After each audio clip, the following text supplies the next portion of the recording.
Hi friends, ಇದು ಮಸ್ತ್ ಮಗ ಚಾನಲ್ನ ಇಂಟರ್ನ್ಯಾಷನಲ್ ಬುಲೆಟಿನ್ ಸುತ್ತು ಜಗತ್ತು. ನಾನು ಅಮರ್ ಪ್ರಸಾದ್. ಸಿರಿಯಾ ಬಳಿಕ ನೈಜೀರಿಯಾದ ಮೇಲೂ ಕೂಡ ಅಮೆರಿಕ ದೊಡ್ಡ ದಾಳಿ ಮಾಡಿದೆ. ಕ್ರಿಶ್ಚಿಯನ್ರ ಮೇಲಿನ ಹಿಂಸಾಚಾರ ನಿಲ್ಲಿಸೋಕೆ ಕ್ರಿಸ್ಮಸ್ ಹಬ್ಬದ ದಿನವೇ ದಾಳಿ ಮಾಡಿ ಹಲವು ಉಗ್ರಗಾಮಿಗಳನ್ನ ಹೊಡೆದು ಹಾಕಿದೀವಿ ಅಂತ ಅಮೆರಿಕ ಹೇಳ್ಕೊಂಡಿದೆ. ನೈಜೀರಿಯಾದಲ್ಲಿ ಐಎಸ್ ಉಗ್ರಗಾಮಿಗಳನ್ನ ಗುರಿಯಾಗಿಸಿ ಹಲವು ಕಡೆ ಭಯಾನಕ ಏರ್ ಸ್ಟ್ರೈಕ್ ಮಾಡಿದೀವಿ. ಕಮಾಂಡರ್ ಇನ್ ಚೀಫ್ ಆಗಿರೋ ನನ್ನ ನಿರ್ದೇಶನದ ಮೇರೆಗೆ ನೈಜೀರಿಯಾ ವಾಯುವ್ಯ ಪ್ರದೇಶದಲ್ಲಿ ಸೇನೆ ದಾಳಿ ಶುರು ಮಾಡಿದೆ ಅಂತ ಟ್ರಂಪ್ ಘೋಷಿಸಿದ್ದಾರೆ. ನೈಜೀರಿಯಾದಲ್ಲಿ ಮುಗ್ಧ ಕ್ರಿಶ್ಚಿಯನ್ರನ್ನ ಗುರಿಯಾಗಿಸಿ ಹಲವು ದಶಕಗಳಿಂದ ಅನ್ಯಾಯ ಆಗ್ತಾ ಇದೆ. ಅದು ಮಿತಿ ಮೀರ್ತಾ ಇದೆ. ಈ ಹಿಂದೆ ನಾನು ಈ ದಾಳಿ ನಿಲ್ಲಿಸದೆ ಹೋದ್ರೆ ನರಕಯಾತನೆ ಅನುಭವಿಸಬೇಕಾಗುತ್ತೆ ಅಂತ ವಾರ್ನಿಂಗ್ ಕೂಡ ಕೊಟ್ಟಿದೆ. ಆದರೂ ಕೂಡ ದಾಳಿಗಳು ನಿಲ್ಲಿಲ್ಲ. ಹೀಗಾಗಿ ಈ ಏರ್ ಸ್ಟ್ರೈಕ್ ನಡೆಸಿದೀವಿ. ಇದರಲ್ಲಿ ಅಮೆರಿಕದ ವಾರ್ ಡಿಪಾರ್ಟ್ಮೆಂಟ್ ಹಲವು ಕಡೆ ಪರ್ಫೆಕ್ಟ್ ದಾಳಿಗಳನ್ನ ಮಾಡಿದೆ. ಹೀಗೆ ಟ್ರಂಪ್ ಸಿಕ್ಕಾಪಟ್ಟ ಹೊಗಳಿಕೊಂಡಿದ್ದಾರೆ.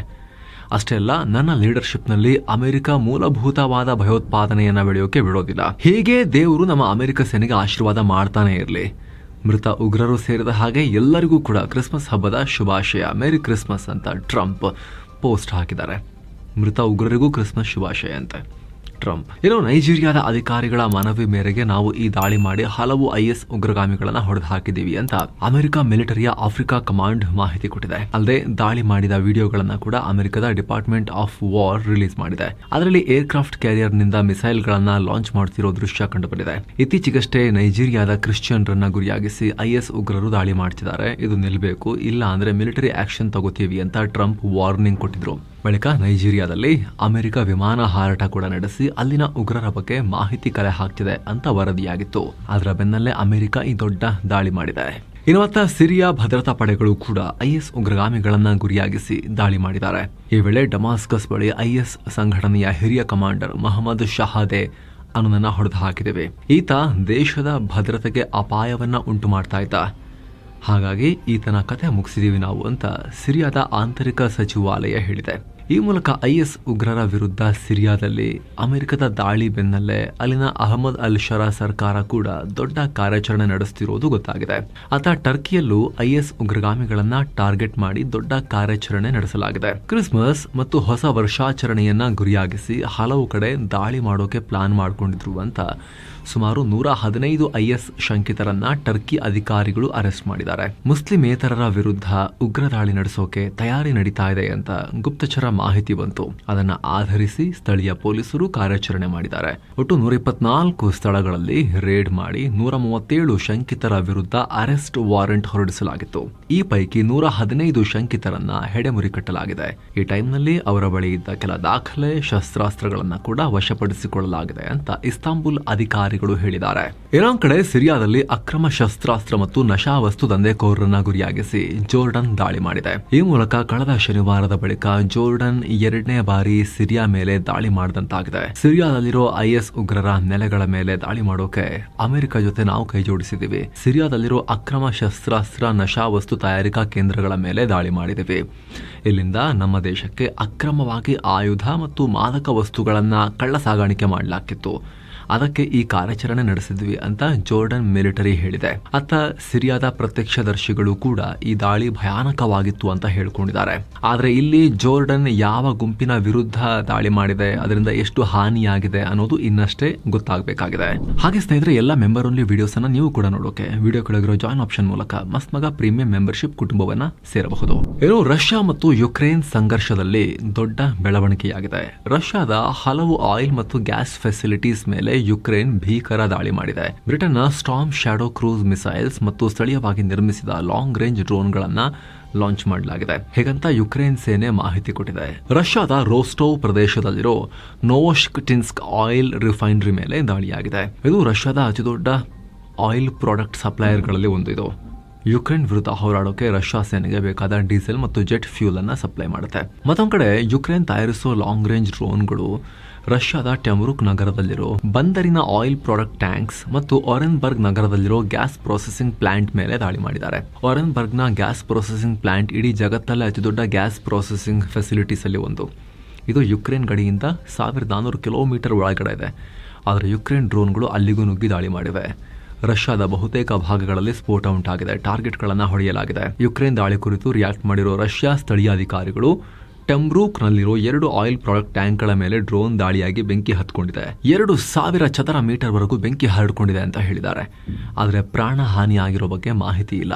ಅದಾಗೆ ಯುಕ್ರೇನ್ ಹಿಂದೊಮ್ಮೆ ಇದೇ ರೀತಿ ಬ್ರಿಟನ್ನ ಸ್ಟಾರ್ಮ್ ಶಾಡೋ ಮಿಸೈಲ್ ಅನ್ನು ಬಳಸಿ ರಷ್ಯಾದ ಕೈಗಾರಿಕೆಗಳನ್ನು ಟಾರ್ಗೆಟ್ ಮಾಡಿತ್ತು. ಆಗ ರಷ್ಯಾ ಅಧ್ಯಕ್ಷ ವ್ಲಾಡಿಮಿರ್ ಪುಟಿನ್ ದೊಡ್ಡ ವಾರ್ನಿಂಗ್ ಕೊಟ್ಟಿದ್ರು. ತಮ್ಮ ಮಿಸೈಲ್ಗಳನ್ನು ಬಳಸೋಕೆ ಯಾವ ರಾಷ್ಟ್ರ ಯುಕ್ರೇನ್ಗೆ ಅನುಮತಿ ಕೊಡುತ್ತೋ ರಷ್ಯಾ ಆ ರಾಷ್ಟ್ರದ ಮೇಲೂ ಮಿಲಿಟರಿ ಫೆಸಿಲಿಟಿಗಳ ಮೇಲೆ ಟಾರ್ಗೆಟ್ ಮಾಡಿ ದಾಳಿ ಮಾಡುತ್ತೆ. ಯುಕ್ರೇನ್ಗೆ ಲಾಂಗ್ ರೇಂಜ್ ವೆಪನ್ ಕೊಟ್ರೆ ಪಾಶ್ಚಿಮಾತ್ಯ ರಾಷ್ಟ್ರಗಳು ನಮ್ಮೊಂದಿಗೆ ನೇರ ಯುದ್ಧಕ್ಕೆ ಇಳಿದ್ರು ಅಂತಲೇ ಪರಿಗಣಿಸಬೇಕಾಗತ್ತೆ ಅನ್ನೋ ವಾರ್ನಿಂಗ್ ಕೊಟ್ಟಿದ್ರು. ಆದ್ರೂ ಬ್ರಿಟನ್ ಕೇರ್ ಮಾಡಿಲ್ಲ, ಯುಕ್ರೇನ್ ಕೂಡ ಕೇರ್ ಮಾಡಿಲ್ಲ. ದಾಳಿ ಮಾಡ್ತಿದ್ದಾರೆ ಬ್ರಿಟನ್ ಮಿಸೈಲ್ಗಳನ್ನ ಬಳಸಿ ಯುಕ್ರೇನ್ ಅವರು. ಹೀಗಾಗಿ ರಷ್ಯಾ ಬ್ರಿಟನ್ ಮೇಲೆ ಏನಾದ್ರೂ ಕೂಡ ಮುಗಿಬೀಳುತ್ತಾ ಅನ್ನೋ ಪ್ರಶ್ನೆ ಈಗ ಮನೆ ಮಾಡಿದೆ. ಹಂಗೇನಾದ್ರೂ ಮುಗಿಬಿದ್ರೆ ಥರ್ಡ್ ವರ್ಲ್ಡ್ ವಾರ್ ಅನ್ನ ತಡೆಯೋದು ತುಂಬಾ ಕಷ್ಟ. ಬ್ರಿಟನ್ ಮೇಲೆ ಮುಗಿಬಿದ್ರೆ ಅದು ನ್ಯಾಟೋ ಮೇಲೆ ಅಟ್ಯಾಕ್ ಆಗುತ್ತೆ. ಬ್ರಿಟನ್ ಕೂಡ ಇನ್ನೂ ಏನು ಒಂಥರ ಸೂಪರ್ ಪವರ್ ಅನ್ನೋ ಒಂದು ನಂಬಿಕೆಯಲ್ಲೇ ಇದೆ ಬ್ರಿಟನ್. ಮತ್ತೊಂದು ಕಡೆ ಪುಟಿನ್ ಟೀಕಾಕಾರ ರಷ್ಯಾದ ಎಡಪಂಥೀಯ ಹೋರಾಟಗಾರ ಸೆರ್ಗೆ ಉಡಲ್ಸೋವ್ಗೆ ರಷ್ಯಾ ಕೋರ್ಟ್ 6 ವರ್ಷಗಳ ಜೈಲು ಶಿಕ್ಷೆ ವಿಧಿಸಿದೆ. ರಷ್ಯಾ ಸರ್ಕಾರ ಉಗ್ರ ಸಂಘಟನೆ ಅಂತ ಘೋಷಿಸಿದ್ದ ಗುಂಪೊಂದಕ್ಕೆ ಸಪೋರ್ಟ್ ಮಾಡಿ ಸೆರ್ಗೆ ಆನ್ಲೈನ್ನಲ್ಲಿ ಆರ್ಟಿಕಲ್ ಹಾಕಿದ್ರು. ಅದಕ್ಕೆ 6 ವರ್ಷಗಳ ಜೈಲು ಶಿಕ್ಷೆ ಪುಟಿನ್ರ ರಷ್ಯಾದಲ್ಲಿ. ಅಲೆಕ್ಸಿ ನಾವಲ್ನಿ ಅವ್ರನ್ನ ಹಾಗೆ ಮುಗಿಸಲಾಯಿತು, ಅವ್ರನ್ನ ಮಣ್ಣು ಮಾಡಿ ಆಯಿತು. ಇನ್ನು ಇವ್ರ ಕಥೆ ಏನಾಗುತ್ತೋ ಗೊತ್ತಿಲ್ಲ. ಮೇಲಿಂದ ಮೇಲೆ ಹಿಂಸಾಚಾರ ನಡೀತಾ ಇರೋ ಬಾಂಗ್ಲಾದಲ್ಲಿ ಮತ್ತೊಬ್ಬ ಹಿಂದೂ ವ್ಯಕ್ತಿ ಅಮೃತ್ ಮಂಡಲ್ ಎಲಿಯಾಸ್ ಸಾಮ್ರಾಟ್ ಹತ್ಯೆಯಾಗಿತ್ತು. ಇದಕ್ಕೀಗ ಬಾಂಗ್ಲಾ ಮಧ್ಯಂತರ ಸರ್ಕಾರ ಪ್ರತಿಕ್ರಿಯೆ ಕೊಟ್ಟಿದೆ. ಪ್ರಾಥಮಿಕ ತನಿಖೆ ಪ್ರಕಾರ ಈ ಘಟನೆ ಕೋಮು ಹಿಂಸಾಚಾರಕ್ಕೆ ಸಂಬಂಧಪಟ್ಟಿದ್ದಲ್ಲ ಅನ್ನೋದು ಸ್ಪಷ್ಟ ಆಗಿದೆ. ಸುಲಿಗೆ ಮತ್ತು ಅಪರಾಧ ಚಟುವಟಿಕೆಗಳಿಂದ ಹತ್ಯೆಯಾಗಿದೆ. ಮೃತ ಅಮೃತ್ ಮಂಡಲ್ ಒಬ್ಬ ಟಾಪ್ ಕ್ರಿಮಿನಲ್. ಹಲವು ಗಂಭೀರ ಅಪರಾಧ ಪ್ರಕರಣಗಳು ಈತನ ಮೇಲಿದ್ವು. ಹಣ ಸುಲಿಗೆ ಮಾಡೋ ಉದ್ದೇಶದಿಂದ ಅಲ್ಲಿಗಾತ ಹೋಗಿದ್ದ. ಆಗ ಉದ್ರಿಕ್ತಗೊಂಡ ಸ್ಥಳೀಯರೊಂದಿಗೆ ಘರ್ಷಣೆಯಾಗಿ ಪ್ರಾಣ ಕಳ್ಕೊಂಡಿದ್ದಾನೆ. ಪೊಲೀಸರು ಅಮೃತ್ ಮಂಡಲ್ನ ಸಂಗಡಿಗ ಸಲೀಂನನ್ನ ಅರೆಸ್ಟ್ ಮಾಡಿದ್ದಾರೆ. ಈ ಕೇಸ್ ಸಂಬಂಧ 3 ಕೇಸ್ಗಳನ್ನ ಆಲ್ರೆಡಿ ದಾಖಲಿಸಿಯಾಗಿದೆ. ತನಿಖೆ ನಡೆಸಲಾಗ್ತಾ ಇದೆ. ನಮ್ಮ ಸರ್ಕಾರ ಈ ರೀತಿ ಜನ ಕಾನೂನು ತೆಗೆದುಕೊಂಡು ಹತ್ಯೆ ಮಾಡೋದನ್ನ ಖಂಡಿಸುತ್ತೆ. ಯಾವುದೇ ತರಹದ ಅಪರಾಧಗಳಿಗೆ ಸಪೋರ್ಟ್ ಮಾಡಲ್ಲ. ಇದರಲ್ಲಿ ಪಾಲ್ಗೊಂಡವರ ವಿರುದ್ಧವೂ ನಿರ್ದಾಕ್ಷಿಣ್ಯವಾಗಿ ಕ್ರಮ ತಗೋತೀವಿ ಅಂತ ಬಾಂಗ್ಲಾ ಮಧ್ಯಂತರ ಸರ್ಕಾರ ಸ್ಟೇಟ್ಮೆಂಟ್ ಇಶ್ಯೂ ಮಾಡಿದೆ. ಜೊತೆಗೆ ಈ ಘಟನೆಯನ್ನ ಕೋಮು ದಾಳಿ ಅಂತ ಕೆಲವರು ಬಿಂಬಿಸ್ತಾ ಇರೋದು ಕಳವಳಕಾರಿ ವಿಚಾರ, ದಾರಿ ತಪ್ಪು ದುರುದ್ದೇಶ ಪೂರಿತ ಮಾಹಿತಿ.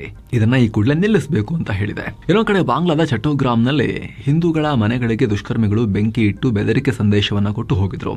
ಈ ದುಷ್ಕರ್ಮಿಗಳನ್ನ ಹಿಡಿಯೋಕೆ ಬಾಂಗ್ಲಾ ಪೊಲೀಸರು ಬಹುಮಾನ ಘೋಷಿಸಿದ್ದಾರೆ. ದುಷ್ಕರ್ಮಿಗಳನ್ನ ಹಿಡಿಯೋಕೆ ಅವರ ಬಗ್ಗೆ ಮಾಹಿತಿ ಕೊಟ್ಟು ಸಹಾಯ ಮಾಡೋರಿಗೆ ನಗದು ಬಹುಮಾನ ಕೊಡ್ತೀವಿ ಅಂತ ಹೇಳಿದ್ದಾರೆ. ಆದ್ರೆ ಎಷ್ಟು ಹಣ ಅಂತ ಹೇಳಿಲ್ಲ. ಇನ್ನು ಬಾಂಗ್ಲಾದಲ್ಲಿ ಹಿಂದೂ ವ್ಯಕ್ತಿ ದೀಪು ದಾಸ್ ಹತ್ಯೆ ಖಂಡಿಸಿ ಪಕ್ಕದ ನೇಪಾಳದಲ್ಲೂ ಪ್ರತಿಭಟನೆಯಾಗಿದೆ. ನೇಪಾಳದ ಹಿಂದೂ ಸಂತರು ಬೀದಿಗಿಳಿದು ಪ್ರತಿಭಟಿಸಿದ್ದಾರೆ. ದೀಪು ದಾಸ್ಗೆ ನ್ಯಾಯ ಒದಗಿಸಿ ಅಂತ ಘೋಷಣೆ ಕೂಗಿದ್ದಾರೆ. ಇನ್ನು ದೀಪು ದಾಸ್ ಹತ್ಯೆ ಸಂಬಂಧ ಮತ್ತೆ 7 ಜನರ ಬಂಧನ ಆಗಿದೆ. ಈ ಮೂಲಕ ಒಟ್ಟು 18 ಮಂದಿ ಅರೆಸ್ಟ್ ಆಗಿದ್ದಾರೆ. ಇವೆಲ್ಲ ಬೆಳವಣಿಗೆಗಳ ನಡುವೆ ಶೇಖ್ ಹಸೀನಾರ ಅವಾಮಿ ಲೀಗ್ ಪಾರ್ಟಿ 2026ರಲ್ಲಿ ನಡೆಯೋ ಚುನಾವಣೆಯಲ್ಲಿ ಪಾಲ್ಗೊಳ್ಳಲ್ಲ ಅಂತ ಬಾಂಗ್ಲಾ ಮಧ್ಯಂತರ ಸರ್ಕಾರ ಕನ್ಫರ್ಮ್ ಮಾಡಿದೆ. ಯುನಸ್ರಾ ಪ್ರೆಸ್ ಸೆಕ್ರೆಟರಿ ಶಫೀಕುಲ್ ಆಲಂ ಹೇಳಿದ್ದಾರೆ ಇದನ್ನ. ಇನ್ನು ಇತ್ತೀಚೆಗಷ್ಟೇ ಪ್ರಕಟಗೊಂಡ ಅಮೆರಿಕದ ಪೆಂಟಗನ್ ರಿಪೋರ್ಟ್ ವಿರುದ್ಧ ಚೀನಾ ಕಿಡಿಕಾರಿದೆ. ಭಾರತದೊಂದಿಗೆ ಅಮೆರಿಕ ಕ್ಲೋಸ್ ಆಗೋದನ್ನ ಚೀನಾ ಇಷ್ಟಪಡೋದಿಲ್ಲ. ಈ ಸಂಬಂಧಕ್ಕೆ ಚೀನಾ ಅಡ್ಡಗಾಲು ಹಾಕೋಕೆ ಬಯಸ್ತಾ ಇದೆ ಅಂತ ಪೆಂಟಗನ್ ಉಲ್ಲೇಖ ಮಾಡಿತ್ತು. ಅದಕ್ಕೀಗ ಚೀನಾ ಖಾರವಾಗಿ ಪ್ರತಿಕ್ರಿಯೆ ಕೊಟ್ಟಿದೆ. ಅಮೆರಿಕ ತಮ್ಮ ರಕ್ಷಣಾ ನೀತಿಯನ್ನ ತಿರುಚೋ ಕೆಲಸ ಮಾಡ್ತಾ ಇದೆ. ಇದು ಸರಿಯಲ್ಲ. ಭಾರತ ಚೀನಾ ಸಂಬಂಧದಲ್ಲಿ ಸುಧಾರಣೆ ಆಗೋದನ್ನ ನೋಡಕ್ ಅಮೆರಿಕಾಗೆ ಇಷ್ಟ ಇಲ್ಲ. ಅದಕ್ಕೆ ಹೀಗೆಲ್ಲ ಹುಳಿ ಹಿಂಡ್ತಾ ಇದ್ದಾರೆ ಅಂತ ಚೀನಾ ವಿದೇಶಾಂಗ ಸಚಿವಾಲಯದ ವಕ್ತಾರರು ಜಿನ್ ಲಿಯಾನ್ ಹೇಳಿದ್ದಾರೆ. ಅಲ್ಲದೆ ಚೀನಾ ದೀರ್ಘಕಾಲದ ದೃಷ್ಟಿಕೋನವನ್ನ ಮೈಂಡಲ್ಲಿ ಇಟ್ಕೊಂಡು ಭಾರತದೊಂದಿಗೆ ಸಂಬಂಧ ಬೆಳೆಸ್ತಾ ಇದೆ. ಭಾರತ ಚೀನಾ ನಡುವೆ ಗಡಿ ಸಮಸ್ಯೆ ಬಗ್ಗೆ ಬೇರೆ ರಾಷ್ಟ್ರ ಕಮೆಂಟ್ ಮಾಡೋ ಅವಶ್ಯಕತೆ ಇಲ್ಲ. ಈ ವಿಚಾರದಲ್ಲಿ 3ನೇವರು ಮಾತನಾಡಿದ್ರೆ ಅದಕ್ಕೆ ನಾವು ಆಕ್ಷೇಪ ವ್ಯಕ್ತಪಡಿಸ್ತೀವಿ ಅಂತ ಚೀನಾ ಅಮೆರಿಕಾಗೆ ತಿರುಗೇಟು ಕೊಟ್ಟಿದೆ. ಅರುಣಾಚಲ ಪ್ರದೇಶ ವಿಚಾರದ ಬಗ್ಗೆ ಕಾಮೆಂಟ್ ಮಾಡಿಲ್ಲ. ಪೆಂಟಗನ್ ರಿಪೋರ್ಟ್ ನಲ್ಲಿ ಚೀನಾ ಅರುಣಾಚಲ ಪ್ರದೇಶವನ್ನ ತನ್ನ ಕೋರ್ ಇಂಟ್ರೆಸ್ಟ್ ಅಂತ ಕನ್ಸಿಡರ್ ಮಾಡುತ್ತೆ ಅಂತ ಉಲ್ಲೇಖ ಮಾಡಲಾಗಿತ್ತು. ಅದ್ರ ಬಗ್ಗೆ ಏನು ಮೆನ್ಷನ್ ಮಾಡಕ್ ಹೋಗಿಲ್ಲ ಚೀನಾ ಈಗ ಪ್ರತಿಕ್ರಿಯೆ ಕೊಡೋ ಟೈಮ್ ನಲ್ಲಿ. ಇನ್ನು ಈ ಹಿಂದೆ 2001ರಿಂದ 2008 ನಡುವೆ ರಷ್ಯಾ ಅಧ್ಯಕ್ಷ ಪುಟಿನ್ ಮತ್ತು ಅಮೆರಿಕದ ಮಾಜಿ ಅಧ್ಯಕ್ಷ ಜಾರ್ಜ್ ಬುಷ್ ನಡುವೆ ನಡೆದ ಪ್ರೈವೇಟ್ ಮಾತುಕತೆಯ ಒಂದಷ್ಟು ಡೀಟೇಲ್ ಈಗ ಪಬ್ಲಿಕ್ ಆಗಿದೆ. ಆಗ ಪುಟಿನ್ ಪಾಕಿಸ್ತಾನ ಬಳಿರುವ ಅಣ್ವಸ್ತ್ರ ಬಗ್ಗೆ ತೀವ್ರ ಕಳವಳ ವ್ಯಕ್ತಪಡಿಸಿದ್ರು. ಪಾಕಿಸ್ತಾನ ಸಂಪೂರ್ಣವಾಗಿ ಪ್ರಜಾಪ್ರಭುತ್ವ ರಾಷ್ಟ್ರ ಅಲ್ಲ, ಸರ್ಕಾರದ ಮೇಲೆ ಸೇನಾ ಹಿಡಿತಾ ಇರೋ ರಾಷ್ಟ್ರ. ಅಂತವರ ಹತ್ರ ಅಣ್ವಸ್ತ್ರ ಇರೋದು ಡೇಂಜರಸ್. ಈ ಬಗ್ಗೆ ಪಾಶ್ಚಿಮಾತ್ಯ ರಾಷ್ಟ್ರಗಳು ಯಾಕೆ ಚಿಂತೆ ಇಲ್ಲ ಅಂತ ಬುಷ್ ಬಳಿ ಪುಟಿನ್ ಅವತ್ತೇ ಕೇಳಿದ್ರು.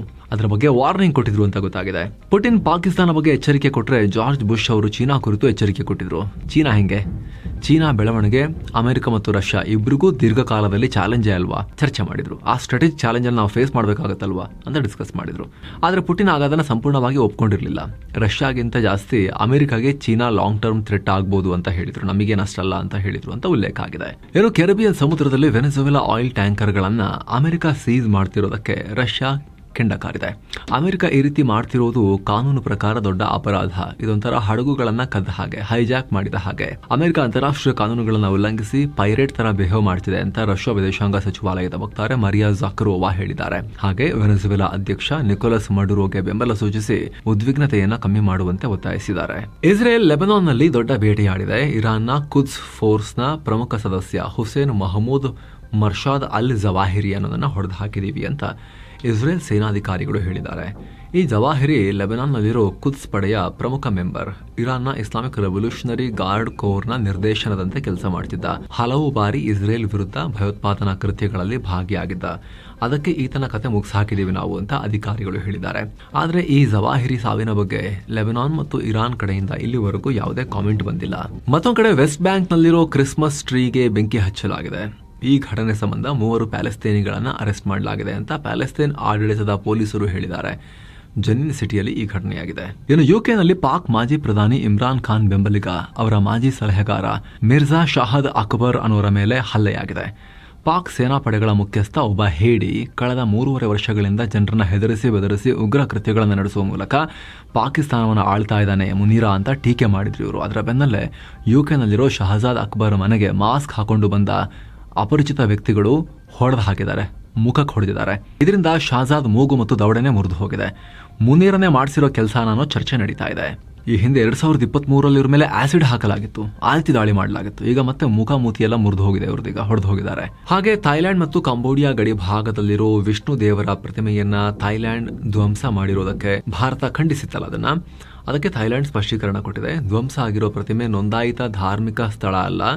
ಯಾವುದೇ ಧರ್ಮಕ್ಕೆ ಅಗೌರವ ಮಾಡಿ ನೋವುಂಟು ಮಾಡೋಕೆ ಈ ಥರ ನಾವು ಮಾಡಿಲ್ಲ. ಭದ್ರತೆ ಮತ್ತು ಆ ಜಾಗದ ನಿರ್ವಹಣೆ ಕಾರಣಕ್ಕಾಗಿ ಧ್ವಂಸ ಮಾಡಿದ್ವಿ. ಆ ಜಾಗ ನಮಗೆ ಸೇರಿದ್ದು. ಅದನ್ನು ನಿಯಂತ್ರಣ ತಗೊಳ್ಳೋಕೆ, ನಮ್ಮ ಕಂಟ್ರೋಲಿಗೆ ಆ ಪ್ರದೇಶವನ್ನು ತಗೊಳ್ಳೋಕೆ ಉರುಳಿಸಬೇಕಾಯಿತು ಅಂತ ಹೇಳಿದ್ದಾರೆ. ಕಂಬೋಡಿಯಾ ಅಧಿಕಾರಿಗಳು ಕೂಡ ಅದಕ್ಕೆ ಪ್ರತಿಕ್ರಿಯೆ ಕೊಟ್ಟಿದ್ದಾರೆ. ಆ ವಿಷ್ಣು ಪ್ರತಿಮೆ ನಮ್ಮ ಜಾಗದಲ್ಲಿತ್ತು. ಇಲ್ಲಿನ ಹಿಂದೂ ಮತ್ತು ಬೌದ್ಧ ಧರ್ಮದವರು ಆರಾಧಿಸ್ತಾ ಇದ್ರು, ಅದನ್ನು ಉರುಳಿಸಿದ್ದಾರೆ ಅಂತ ಕಂಬೋಡಿಯಾ ಹೇಳಿದ್ದಾರೆ. ಇವರಿಬ್ಬರು ಜಗಳದಲ್ಲಿ ಆ ಪ್ರತಿಮೆಯನ್ನು ಉರುಳಿಸಿತ್ತು, ಥೈಲ್ಯಾಂಡ್ ಅವರು ಬಂದು ಉರುಳಿಸಿದ್ರು. ಇನ್ನು ತಾಂಜೇನಿಯಾದಲ್ಲಿ ರಕ್ಷಣಾ ಕಾರ್ಯಾಚರಣೆಗೆ ಬಳಸುವ ಹೆಲಿಕಾಪ್ಟರ್ ಪತನ ಆಗಿದೆ. 5 ಜನ ಪ್ರಾಣ ಕಳ್ಕೊಂಡಿದ್ದಾರೆ. ಕಿಲಿಮಂಜಾರೋ ಪರ್ವತ ಪ್ರದೇಶಗಳಲ್ಲಿ ಸುಮಾರು 13,000 ಅಡಿಗೂ ಎತ್ತರದಲ್ಲಿ 2 ಪರ್ವತಾರೋಹಿಗಳು ಅಸ್ವಸ್ಥರಾಗಿದ್ರು. ಏರ್ ಲಿಫ್ಟ್ ಮಾಡಕಂತ ಹೋದಾಗ ಈ ಅನಾಹುತ ಆಗಿದೆ. ಈ ಕಿಲಿಮಂಜಾರೋ ಬಗ್ಗೆ ಕೇಳಿರಬಹುದು. ಕಿಲಿಮಂಜಾರೋ ಅಂತ ಹಾಡೆಲ್ಲ ಇದೆಯಲ್ಲ ರಜನಿಕಾಂತ್ ಅವ್ರದ್ದು. ಆಫ್ರಿಕಾದಲ್ಲಿ ಅತಿ ಎತ್ತರದ ಪ್ರದೇಶ, ಸಮುದ್ರ ಮಟ್ಟದಿಂದ ಸುಮಾರು 20,000 ಅಡಿ ಎತ್ತರದಲ್ಲಿದೆ. ತುಂಬಾ ಫೇಮಸ್. 50,000 ಟೂರಿಸ್ಟ್ ಪ್ರತಿ ವರ್ಷ ಶಿಖರವನ್ನ ಏರ್ತಾರೆ. ಅಲ್ಲೇ ಈಗ ಈ ದುರಂತ ಆಗಿದೆ. ಇನ್ನು ಯುರೋಪಿಯನ್ ಯೂನಿಯನ್ನ ಮಾಜಿ ಕಮಿಷನರ್ ಥಿಯರಿ ಬ್ರಿಟನ್ ಸೇರಿದ ಹಾಗೆ ಒಟ್ಟು 5 ಯುರೋಪಿಯನ್ನರ ಮೇಲೆ ಅಮೆರಿಕ ವೀಸಾ ಬ್ಯಾನ್ ಹಾಕಿದೆ. ಈ 5 ಅಮೆರಿಕದ ಸೋಷಿಯಲ್ ಮೀಡಿಯಾಗಳಲ್ಲಿ ಅಮೆರಿಕನ್ನರ ಅಭಿಪ್ರಾಯಗಳನ್ನು ಸೆನ್ಸಾರ್ ಮಾಡೋಕೆ, ಅಂದರೆ ಆಕ್ಷೇಪಾರ್ಹ ಪದ ಬಳಕೆಯ ಸಾಲು ಹಾಗೂ ಹಿಂಸಾಚಾರದ ದೃಶ್ಯಗಳನ್ನು ಕಟ್ ಮಾಡೋಕೆ ಪ್ರಯತ್ನ ಪಟ್ಟಿದ್ದಾರೆ. ಈ ಸಂಬಂಧ ಟೆಕ್ ಕಂಪನಿಗಳ ಮೇಲೆ ಒತ್ತಡ ಹಾಕಿದ್ದಾರೆ. ಯುರೋಪಿಯನ್ ಒಕ್ಕೂಟದ ಡಿಜಿಟಲ್ ಸೇವೆಗಳ ಕಾಯ್ದೆ ಅಡಿಯಲ್ಲಿ ಇವರೆಲ್ಲ ವಾಕ್ ಸ್ವಾತಂತ್ರ್ಯವನ್ನು ಹತ್ತಿಕ್ಕೋ ಕೆಲಸ ಮಾಡಿದ್ದಾರೆ ಅಂತ ಅಮೆರಿಕ ಕ್ರಮ ತಗೊಂಡಿದೆ. ಆದರೆ ಇದಕ್ಕೆ ಯುರೋಪಿಯನ್ ಯೂನಿಯನ್ ಖಂಡನೆ ವ್ಯಕ್ತಪಡಿಸಿದೆ. ವಾಕ್ ಸ್ವಾತಂತ್ರ್ಯ ಯುರೋಪಿನ ಮೂಲಭೂತ ಹಕ್ಕು. ಇದೊಂದು ಅನ್ಯಾಯದ ಕ್ರಮ. ಇದರ ಬಗ್ಗೆ ಸ್ಪಷ್ಟನೆ ಕೊಡಿ, ಇಲ್ಲ ಅಂದರೆ ಇದರ ವಿರುದ್ಧ ನಾವು ದಿಟ್ಟ ಪ್ರತಿಕ್ರಿಯೆ ಕೊಡ್ತೀವಿ ಅಂತ ಎಚ್ಚರಿಕೆ ಕೊಟ್ಟಿದೆ. ಅತ್ತ ಫ್ರಾನ್ಸ್ ಅಧ್ಯಕ್ಷ ಇಮಾನ್ಯುಯಲ್ ಮ್ಯಾಕ್ರಾನ್ ಕೂಡ ಅಮೆರಿಕದ ಕ್ರಮವನ್ನು ಖಂಡಿಸಿದ್ದು, ಇದು ಬೆದರಿಕೆ ತಂತ್ರ. ಯುರೋಪ್ನ ಡಿಜಿಟಲ್ ಸಾರ್ವಭೌಮತ್ವವನ್ನು ಕುಗ್ಗಿಸೋಕೆ ಅಮೆರಿಕ ಪ್ರಯತ್ನ ಪಡ್ತಾ ಇದೆ ಅಂತ ಮ್ಯಾಕ್ರಾನ್ ಆರೋಪಿಸಿದ್ದಾರೆ. ಇನ್ನೊಂದು ಕಡೆ ಅಮೆರಿಕದ ಟ್ರಂಪ್ ಆಡಳಿತ H-1B ವೀಸಾ ನಿಯಮಗಳಲ್ಲಿ ಮಹತ್ವದ ಬದಲಾವಣೆ ಮಾಡೋದಾಗಿ ಹೇಳಿದೆ. ಇಲ್ಲಿವರೆಗೆ ಈ ವೀಸಾ ಪಡೆಯೋಕೆ ಬಳಸ್ತಾ ಇದ್ದ ರ್ಯಾಂಡಮ್ ಲಾಟರಿ ಪದ್ಧತಿಯನ್ನು ರದ್ದುಗೊಳಿಸಲಾಗುತ್ತೆ. ಅದರ ಬದಲಾಗಿ ಮುಂದಿನ ಫೆಬ್ರವರಿ 27ರಿಂದ ಜಾರಿಗೆ ಬರುವಂತೆ ಹೆಚ್ಚು ಕೌಶಲ್ಯ ಮತ್ತು ಜಾಸ್ತಿ ಸಂಬಳ ಪಡೆಯುವ ಉದ್ಯೋಗಿಗಳಿಗೆ ಆದ್ಯತೆ ಕೊಡೋ ವ್ಯವಸ್ಥೆಯನ್ನು ಜಾರಿಗೆ ತರಲಾಗುತ್ತೆ ಅಂತ ಅಮೆರಿಕದ ಹೋಮ್ಲ್ಯಾಂಡ್ ಸೆಕ್ಯೂರಿಟಿ ಮಾಹಿತಿ ಕೊಟ್ಟಿದೆ. ಅಂದರೆ ಇದರಿಂದ ಕಮ್ಮಿ ಸಂಬಳಕ್ಕೆ ವಿದೇಶಿ ನೌಕರರನ್ನು ನೇಮಿಸಿಕೊಳ್ಳೋ ಕಂಪನಿಗಳಿಗೆ ಹಿನ್ನಡೆಯಾಗುತ್ತೆ. ಇದರ ಜೊತೆಗೆ ಆಲ್ರೆಡಿ ಈ H-1B ವೀಸಾ ದರವನ್ನು ಸುಮಾರು 88 ಲಕ್ಷ ರೂಪಾಯಿಗೆ ಏರಿಕೆ ಮಾಡಲಾಗಿದೆ. ಹಾಗೆ ವೀಸಾ ಅರ್ಜಿ ಸಲ್ಲಿಸೋರ ಮತ್ತವರ ಕುಟುಂಬದವರ ಸೋಷಿಯಲ್ ಮೀಡಿಯಾ ಅಕೌಂಟನ್ನು ಚೆಕ್ ಮಾಡಲಾಗ್ತಿದೆ. ಹೀಗಾಗಿ ತುಂಬಾ ಜನರ ವೀಸಾ ಅಪಾಯಿಂಟ್ಮೆಂಟ್ ಶೆಡ್ಯೂಲ್ ಅನ್ನು ಚೇಂಜ್ ಮಾಡಲಾಗಿದೆ, ಮುಂದೂಡಿಕೆ ಮಾಡಲಾಗಿದೆ. ಅವರೆಲ್ಲ ಭಾರತದಲ್ಲೇ ಉಳಿಯೋ ಪರಿಸ್ಥಿತಿ ಬಂದಿದೆ. ಅದರ ನಡುವೆನೇ ಟ್ರಂಪ್ ಸರ್ಕಾರ ಮತ್ತೊಂದು ನಿರ್ಧಾರ ತಗೊಳ್ತಿರೋದು ಕಡಿಮೆ ಸಂಬಳ ಪಡೆಯೋ ಉದ್ಯೋಗಿಗಳಿಗೆ ದೊಡ್ಡ ಪೆಟ್ಟು ಕೊಡುತ್ತೆ. ಇನ್ನು ಕೆನಡಾದ ಟೊರೊಂಟೊದಲ್ಲಿ ಭಾರತೀಯ ವಿದ್ಯಾರ್ಥಿಯೊಬ್ಬರನ್ನ ಗುಂಡಿಕ್ಕಿ ಹತ್ಯೆ ಮಾಡಲಾಗಿದೆ. ಇವರನ್ನ 20 ವರ್ಷದ ಶಿವಾಂಕ್ ಅವಸ್ಥಿ ಅಂತ ಗುರುತಿಸಲಾಗಿದೆ. ಪೊಲೀಸರು ತನಿಖೆ ನಡೆಸ್ತಾ ಇದ್ದಾರೆ. ಘಟನೆಗೆ ಟೊರೊಂಟೊದಲ್ಲಿರುವ ಭಾರತೀಯ ರಾಯಭಾರ ಕಚೇರಿ ವಿಷಾದ ವ್ಯಕ್ತಪಡಿಸಿದೆ. ಮತ್ತೊಂದು ಕಡೆ ಅಮೆರಿಕದ ಟೈಮ್ಸ್ ಸ್ಕ್ವೇರ್ನಲ್ಲಿ ಡಿಸ್ಪ್ಲೇ ಮಾಡಿರೋ ಕ್ರಿಸ್ಮಸ್ ಸಂದೇಶದಲ್ಲಿ ಯೇಸು, ಜೀಸಸ್ ಪ್ಯಾಲೆಸ್ತೇನಿಯರವರು ಅಂತ ತೋರಿಸಿದ್ದಾರೆ. ಅದು ಈಗ ಬಹಳ ವಿವಾದ ಆಗ್ತಾ ಇದೆ. America Arab anti discrimination committee ಅದನ್ನು ಹಾಕಿದ್ದು ಈ ಪೋಸ್ಟರ್ನ. ಟೀಕೆ ವ್ಯಕ್ತವಾಗ್ತಿದ್ದ ಹಾಗೆ ಅವರು ADSC ಅವರು ರಿಯಾಕ್ಟ್ ಮಾಡಿದ್ದಾರೆ. ಪ್ಯಾಲೆಸ್ತೇನ್ನ ಐತಿಹಾಸಿಕ ಮತ್ತು ಸಾಂಸ್ಕೃತಿಕ ಮಹತ್ವ ನೆನಪಿಸೋಕೆ ಇಸ್ಲಾಂ ಧರ್ಮದವರು ಯೇಸುವನ್ನ ಪ್ರವಾದಿ ಅಂತ ಗೌರವಿಸ್ತಾರೆ ಅನ್ನೋದನ್ನ ತೋರಿಸೋಕೆ ಏಕತೆಯನ್ನ ಪ್ರಮೋಟ್ ಮಾಡೋಕೆ ಹೆಂಗ್ ಮಾಡಿದ್ವಿ ಅಂತ ಹೇಳಿದ್ದಾರೆ. ಅಮೆರಿಕದ AI ಸ್ಟಾರ್ಟ್ಅಪ್ ಕಂಪನಿ ಗ್ರಾಕ್ ಜೊತೆಗೆ ಬರೋಬ್ಬರಿ $20 ಬಿಲಿಯನ್ ಡೀಲ್ ಮಾಡ್ಕೊಳ್ಳೋಕೆ ಎನ್ವಿಡಿಯಾ ಒಪ್ಕೊಂಡಿದೆ. ಎನ್ವಿಡಿಯಾ ಇದೇ ಮೊದಲ ಬಾರಿಗೆ ಎಷ್ಟು ದೊಡ್ಡ ಫಿನಾನ್ಷಿಯಲ್ ಡೀಲ್ಗೆ ಕೈ ಹಾಕಿರೋದು. ಈ ಒಪ್ಪಂದ ಪ್ರಕಾರ ಎನ್ವಿಡಿಯಾ ಗ್ರಾಕ್ AI ಇಂಟರ್ಫೇಸ್ ಟೆಕ್ನಾಲಜಿಯನ್ನ ಯೂಸ್ ಮಾಡುತ್ತೆ. ಜೊತೆಗೆ ಗ್ರಾಕ್ನ ಕೆಲ ಪ್ರಮುಖ ಅಧಿಕಾರಿಗಳು ಎನ್ವಿಡಿಯಾ ಟೀಮ್ನಲ್ಲೂ ಕೆಲಸ ಮಾಡ್ತಾರೆ. ಆದರೆ ಈ ಟೆಕ್ನಾಲಜಿಯ ಮಾಲೀಕತ್ವ ಗ್ರಾಕ್ ಬಳಿನೇ ಇರುತ್ತೆ. ಗ್ರಾಕ್ ಸ್ವತಂತ್ರ ಕಂಪನಿಯಾಗಿ ಆಪರೇಟ್ ಮಾಡುತ್ತೆ. ಅಂದಹಾಗೆ ಸ್ನೇಹಿತರೆ, ಎಲಾನ್ ಮಸ್ಕ್ರ ಗ್ರಾಕ್ ಇದೆಯಲ್ಲ, ಆ ಗ್ರಾಕ್ ಅಲ್ಲ, ಇದು ಬೇರೆ ಗ್ರಾಕ್. ಇನ್ನು ತೈವಾನ್ನ ಟೈಟೋಂಗ್ ಕೌಂಟಿಯಲ್ಲಿ 6.1 ತೀವ್ರತೆಯ ಭೂಕಂಪ ಉಂಟಾಗಿದೆ. ಭೂಮಿಯಿಂದ ಸುಮಾರು 10 ಕಿಲೋಮೀಟರ್ ಆಳದಲ್ಲಿ ಕಂಪನದ ಎಪಿಸೆಂಟರ್ ಕೇಂದ್ರ ಬಿಂದು ಪತ್ತೆಯಾಗಿದೆ. ತೈಪೈನಲ್ಲಿರುವಂತಹ ಕಟ್ಟಡಗಳು ಕೂಡ ಒಂದು ಕ್ಷಣ ಶೇಕ್ ಆಗಿವೆ ರಾಜಧಾನಿಯಲ್ಲಿ. ಆದರೆ ಯಾವುದೇ ಪ್ರಾಣಹಾನಿ ಇದುವರೆಗೂ ರಿಪೋರ್ಟ್ ಆಗಿಲ್ಲ. ಸೊ ಫ್ರೆಂಡ್ಸ್, ಇದಾಗಿತ್ತು ಇವತ್ತಿನ ಜಗತ್ತಿನ ಸುತ್ತಾಟ. Thank you so much. ಆಗಲೇ ಹೇಳಿದ ಮಸ್ಮಗ ಪ್ರೀಮಿಯಂ ಮೆಂಬರ್ಶಿಪ್ ಅನ್ನ ವಿಡಿಯೋ ಕೆಳಗಿರೋ ಜಾಯಿನ್ ಆಪ್ಷನ್ ಮೂಲಕ ಆಸಕ್ತರು ಸೇರ್ಬೋದು. ಆಮೇಲೆ ಎಲ್ಲ ಮೆಂಬರ್ ಓನ್ಲಿ ವಿಡಿಯೋಸ್ ಅನ್ನ ನೋಡೋಕೆ ಶುರು ಮಾಡ್ಬೋದು. ಮತ್ತೆ ಭೇಟಿ ಆಗ್ತಿರೋಣ. ನಮಸ್ತೆ.